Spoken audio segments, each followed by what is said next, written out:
Recibimos ahora a Javier Lacida, presidente del Instituto Nacional de Evaluación Educativa. Gracias por acompañarnos. Con mucho gusto. Bueno, estaremos hablando de un informe que realizaron hace poco tiempo y que manifiesta una problemática más al momento de hablar de inequidad dentro de lo que es el sistema educativo. Pero comencemos hablando justamente de eso, de la inequidad que tenemos presente en este sistema educativo de cara a lo que se viene, a una reforma educativa. ¿Cuál es la principal inequidad que tú detectás? Me resulta difícil decir una. Hay dos grandes. Una, la diferencia en los aprendizajes, los de sectores de menores ingresos, los niños que vienen de familias de sectores de ingresos, aprenden significativamente menos que los niños de familias de ingresos medios y altos. Y Uruguay es uno de los países en América Latina en donde más diferencia hay entre lo que aprenden unos y otros. Y junto con eso, y muy vinculado a eso, los primeros que abandonan, y en Uruguay abandonan muchísimos en términos comparados, porque hoy en el mundo y en América Latina la terminación de la media de sexto de secundaria o de UTU es aproximadamente el doble de lo que es en Uruguay, que es un 40%. De 10 terminan 4. En el mundo terminan 7, 8, 9, depende el país, pero anda en ese orden. Y los que abandonan son primero los que les va mal y están muy en los sectores menores ingresos, abandonan muchísimo más. Que llegue alguien de sectores menores ingresos no quiere decir que no lleguen. En los grandes números algunos llegan, pero la proporción es muchísimo más baja que en los sectores de mayores ingresos, en donde también es bueno decir hay abandono. Porque uno diría, bueno, ¿eso quiere decir que los demás ingresos terminan todos? No, tampoco terminan todos. Por eso, a mi juicio, es tan importante la transformación educativa, porque la propuesta que se está haciendo es inequitativa, pero además ni siquiera para los demás ingresos es interesante. Claro.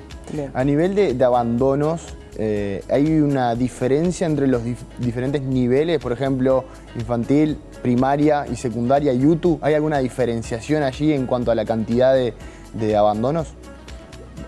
En primaria el abandono es muy poco, pero la repetición en primaria predice muy bien, el que repite en primaria, hay una alta probabilidad que abandone en los primeros años de media. O sea que no es que, porque uno podría decir, bueno, le fue mal en primaria, claro, y después se acomodó en secundaria. Sí, o podría decir, el problema es en media. El problema de media arranca en primaria. Claro. Es un problema que hay que mirarlo en conjunto. Sí, que es lo que apunta a la reforma educativa, sí, ¿no? De tener una mirada como más integral. Y de proceso. Y de proceso, exacto. Ahora, ustedes realizaron un informe vinculado con la asignación a los centros educativos. ¿Qué detectaron allí? Sí, es un informe que hizo el instituto en base a información que hoy una cosa excelente que hay en el sistema educativo es que hay mucha información y que hay muchísima apertura y colaboración a ponerla a disposición del Instituto de Evaluación Educativa. Y ahí lo que detectamos es que hay problemas en algo que es muy importante en la vida cotidiana de los estudiantes y de la familia, que es a qué escuela tengo que ir, o a qué liceo, o a qué UTU quiero ir, o me toca ir. O me toca. Y ahí en el me toca o quiero ir es donde hay un lío, es donde supuestamente la norma sigue siendo que yo voy a la escuela de mi zona. Claro, al que geográficamente me corresponde. Pero después hay tantas excepciones a eso, excepciones formales que están bien fundadas y que están normatizadas, o sea, claro, expresadas en normas. No son excepciones por mal manejo, claro, por amiguismo. No, por ejemplo, un padre que prefiere que su hijo vaya al centro educativo cerca de su trabajo, no de su vivienda, porque le queda mejor recogerlo cuando se retira para irse a su casa. Exactamente, esas cosas se atienden y está bárbaro que se atiendan. El problema es que Lo que nosotros identificamos es que al atender todas estas excepciones, el sistema termina siendo un sistema de libre elección. Y los sistemas de libre elección, si no están muy bien regulados, y el uruguayo hoy tiene problemas de regulación, tiene problemas de información, termina siendo otro factor en donde el que tiene más capacidad de conseguir la información, de tomar la decisión rápida, de llegar primero, desde hace tiempo, esto se ha estudiado en Uruguay y en el mundo, son los sectores. Cuanto más ingresos tengo, más también tengo facilidad para acceder a los recursos, incluso gratuitos, como claro, es la educación pública en el Uruguay. Entonces, este sistema de libre elección, con problemas de regulación, también con problemas de discrecionalidad, de zonas que no están claras. Cuando digo discrecionalidad es que le transfiere alguna toma de decisión a la escuela o a inspectores. Eso en sí mismo no sería un problema si no se observara que después algunas escuelas lo resuelven de alguna manera, otras escuelas lo resuelven de otra, y eso genera confusión en las familias. Y de nuevo genera inequidades. Y el problema es que la libre elección, en general, termina siendo, esto está estudiado en el mundo, termina siendo un factor que profundiza la segregación. La segregación es que los de menos ingresos estudian con los menos ingresos, los medios con los medios, claro, y los demás ingresos. O sea, aquella idea bareliana de que la túnica y la moña servía para que estuvieran juntos hijos de familias de muy distintos ingresos, en realidad no funciona. Siguen teniendo la túnica y la moña, pero no están juntos. Y el mecanismo de la libre elección, no suficientemente bien regulado, como se vio hace unos días, con la dificultad que hubo en los problemas. Que fueron en pocos, la verdad, también hay que decirlo. Fueron pocos, hubo sobrecupo. Sí, el problema es sobrecupo, es cómo se resuelve el sobrecupo, y en realidad hoy hay otra cosa que a uno le sorprende un poco, que es, hay muchos, el sistema educativo, una cosa excelente es que cuenta con recursos para resolver esto. De sexto a primero de liceo se resuelve muy bien, porque se hace todo por inscripción electrónica, o sea, y no se generan dificultades. En primaria hay un sistema como híbrido entre la inscripción electrónica. Es cierto que en primaria hay que presentar documentos. Si yo voy a inscribir un niño en primaria, tengo que presentar una serie de documentos. Pero puede haber una preinscripción electrónica y que después se complete con la presencialidad. Con la presencial. Aplico la misma pregunta que te hice anteriormente para esta cuestión de asignaciones. ¿Pasan todos los niveles, es decir, aquellos jardines que están públicos para ingresar a primaria y de primaria a secundaria estos problemas de asignación y que terminan generando segregación? Sí, pasan todos los niveles, más al inicio de primaria, en inicial y en primer año de escuela, que es donde se generó el problema ahora, en el pasaje de algunos. Además, ahora está empezando a pasar en media también, pero en primaria hay unas diferencias importantes entre escuelas. Si yo puedo, elijo una escuela de tiempo completo. Claro. Entonces, eso genera sobre demanda, totalmente, digamos, o sobre cupo, digamos. ¿Y qué porcentaje hay de libre elección? No, es todo. El sistema es general, porque por lo que yo comentaba antes, se generan tantas flexibilidades que están bien, pero están bien como criterio general, pero lo que dice el informe es no están adecuadamente reguladas y la gente se informa desigualmente que el conjunto del sistema. Los problemas más graves se dan, como tú decías, en algunos pocos lugares en donde hay especialmente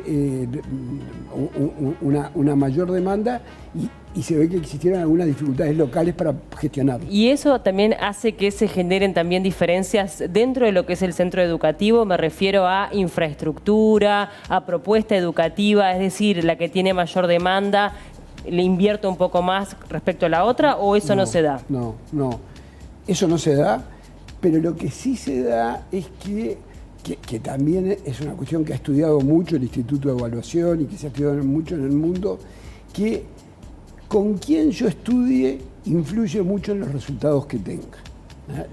Cuando los de menores ingresos estudian solo con familias de menores, con niños de familias de menores ingresos, los resultados bajan. Entonces, y eso las familias lo saben.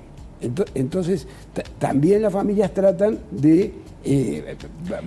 Sí, la familia que accede a la información intenta, claro. Y ahí hay otra carencia, ¿no?, que atender, la falta de información. Claro, y el apoyar a que el tener mecanismos especiales que prioricen el proceso de inscripción de los de menores ingresos. También, si lo volvemos todo electrónico, a alguna gente necesitamos darle mayor apoyo, a la gente que está menos familiarizada con el uso de tecnología.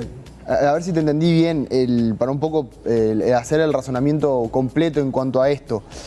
La falta o esta libre elección de las personas genera inequidades, es decir, se da que chicos que están en la educación pública están con personas de su mismo nivel socioeconómico. Sí.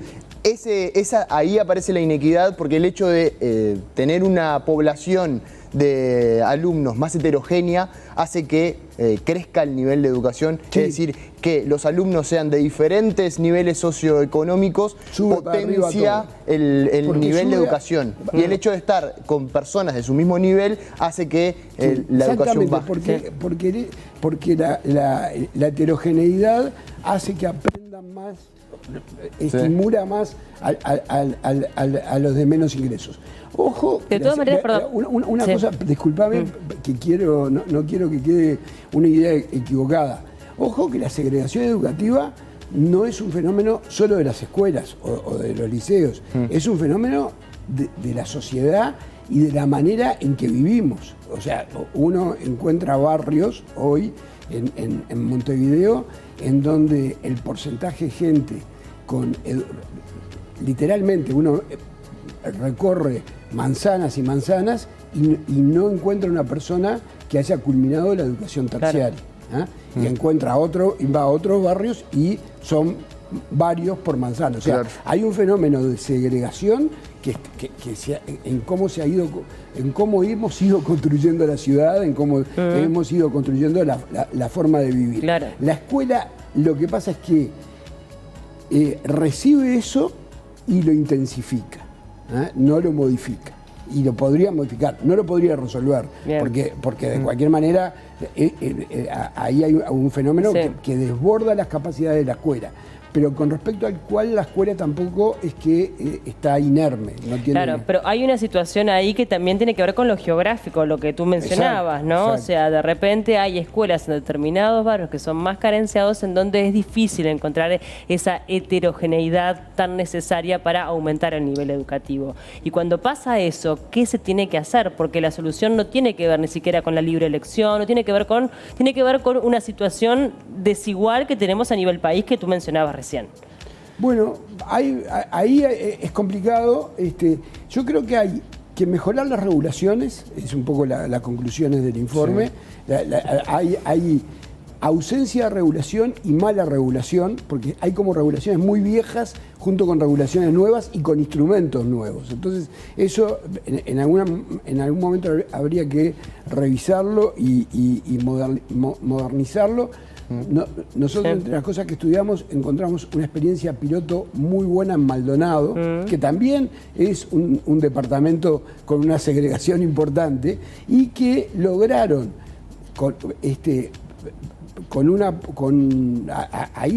la herramienta informática es muy buena, porque ahí el famoso algoritmo, si uno le da al algoritmo las órdenes que le quiere dar, tales tienen prioridad, tales tienen que ir a tal centro, y lo hace bien y lo informa al que se inscribe, la máquina ahí funciona sin problema. Claro.